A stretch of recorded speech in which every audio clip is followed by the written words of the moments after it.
Okay, my people, now welcome back to my channel. How una day? I hope una day fine. How everything? I hope everything day fine with una. For me, as una dey see, I day fine. I thank God for everything. My people, I don't come back again with another news, another ogbonge one. Wey be say, if you see this one, my people, it go chocolize you. If everywhere don't read, my people. I say only me one not go see this video. Make una also see this video, make una settle down, watch this video till the end. I beg my people also, if you never subscribe to this channel, what do you wait for? As you subscribe, you could see more video like this one. Okay, my people, I beg, make una subscribe, like and share. For this junction, I go to leave una, make una watch the video, and I go also see you now for the next one. Okay, my people, see you all, stay blessed. Stay cool, and I love you all, and bye-bye.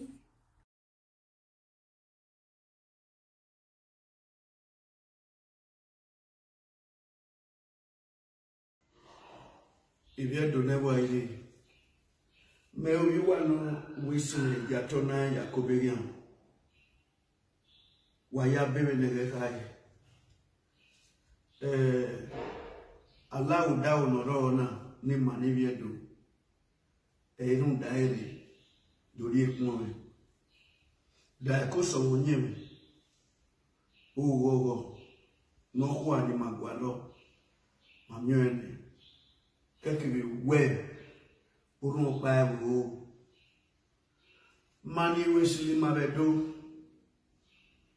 mayasho koko imaje mitiwi no gbera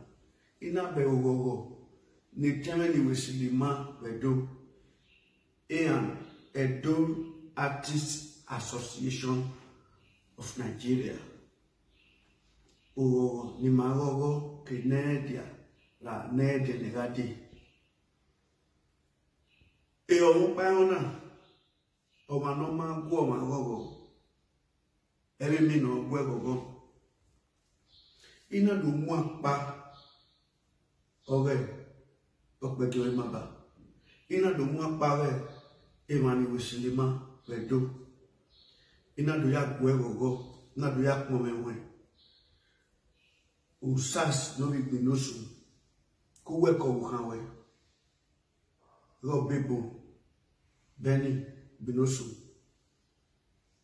ina do ya gwegogo na do ya kmomewe bi yubo no ni ma Iwie mana ya fe iwie abeli ma ya fe ikpejo maba no webena ra no gi na ti ra ye webu e go na we do na we Nigeria dedio ona ye na miku una vi abeli ma ya fe skoko ina ya ku ikopa ona we do se bibia oni no we o ha bi se bibi me bege ga khian Oma lobu we no we be ma because e ma ni boom last year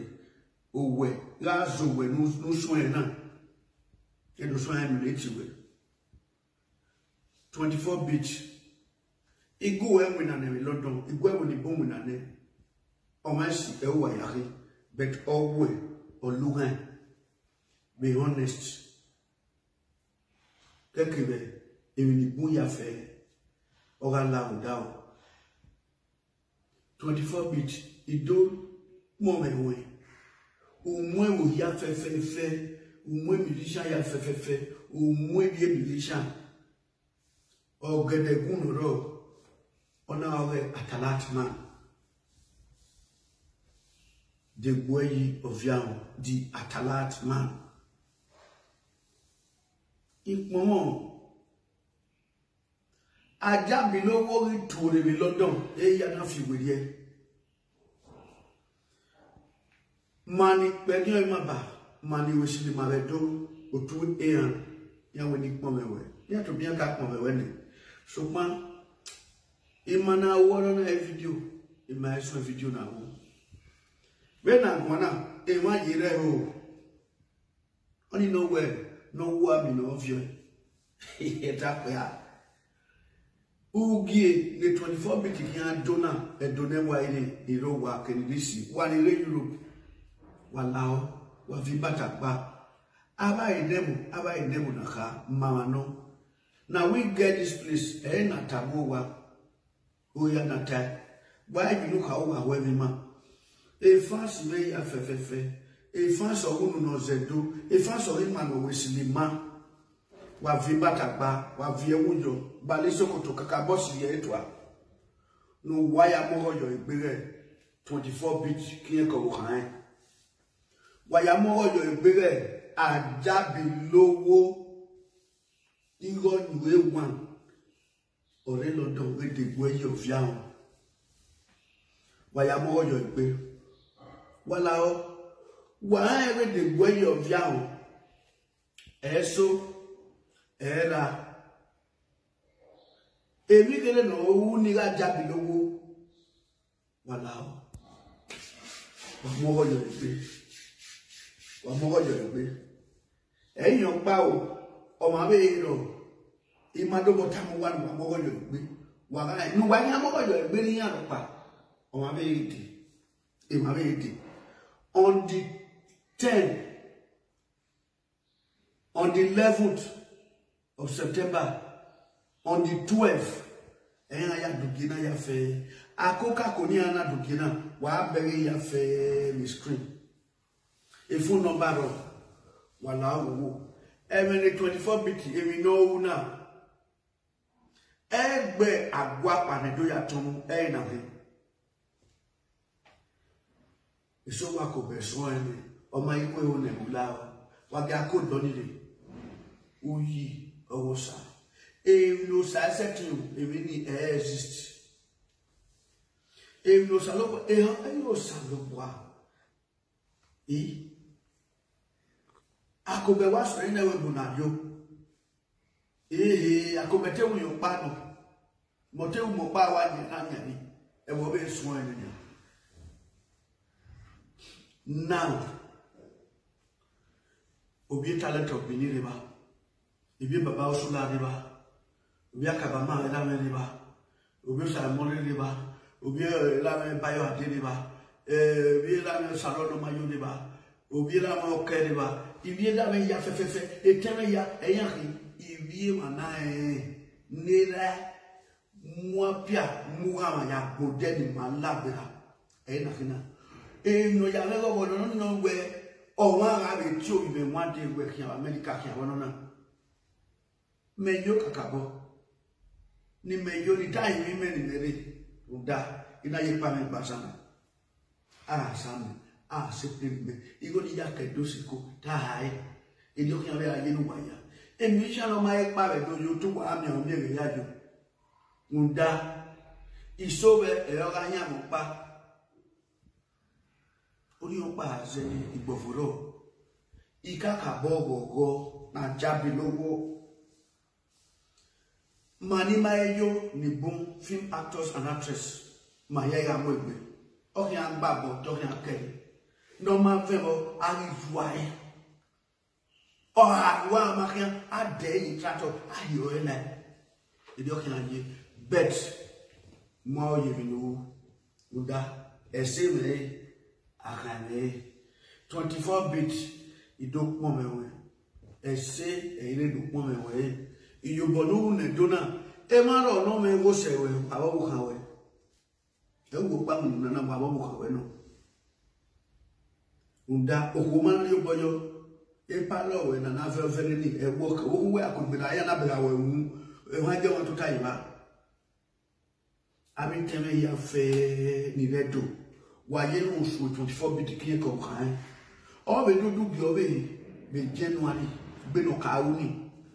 na fie mi sha ya kugbe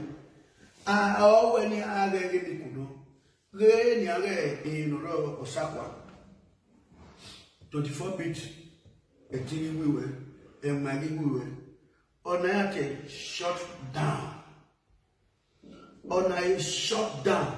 e baba agbe la ku ni ibi mi ti ya you know ona is shut down obi edo no ile London ke ni ani na ku no ma yugi na o 24 bit na tu ayi mi ma la o da o kan de mi o be lu kan yo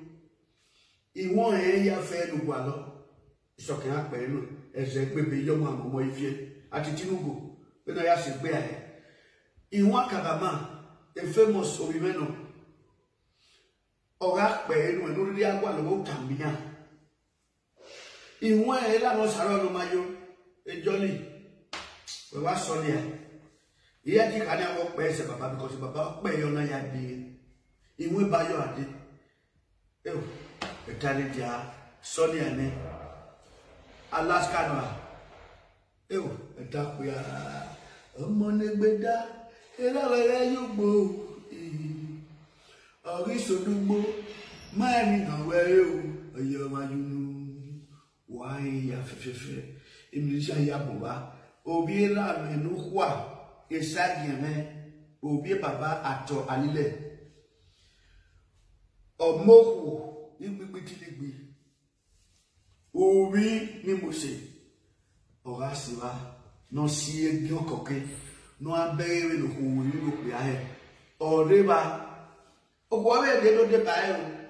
e do wa ya ho wa me ya to le ba e la to le na like 24 bit market ya la yo we asi le to le do no wa me no vio success allow that success aya go yan fen success manye ada to a successful uji ada to a successful owiwa ada to never legbe yan lawe ora deyo owiwa aba inebu na kha mama no esusu wo atu aso yan ni kan ya isoto oni ra lo kwa te bebe gban yo be ba gun wa yan ni kwa o suna Atalat matori epo no kwa na zugedo o gbere ai tabi epo ya fefefe ibi edo ni mose wala ho iya ya dike iya pe iya so iya ra iya je young de boy of yawo o pussycat no se ti ho so be yo ni wa family man no kwa no eya ni ke mi aviemi yo epo ni wa no ke viemi yo epo after your epo 1 year o ma ke no de pe ayire ni bata ona adupo o figo o fian ibi edo ni una ma ya rin London ibi edo no ze ya rin London wa mo gbe yo yere de gbo yo fi awon atalatma yo mu apa mi ma ni we fi ni yo ona ya rin ba epo no kwa sugedo o be ya to de o abe mo ya to de wa bele ya ba wa to wo hen toni epo no kwa sugedo na Beni katasi iliyeta o anatala panabie omo ekwe o ha giuzo we ne bi se di moni bo ki ake ga ti se ya fe awa ye ya we pepe su 24 bit ku we ko kan awa so la o da o kan we so o be do atokpe ise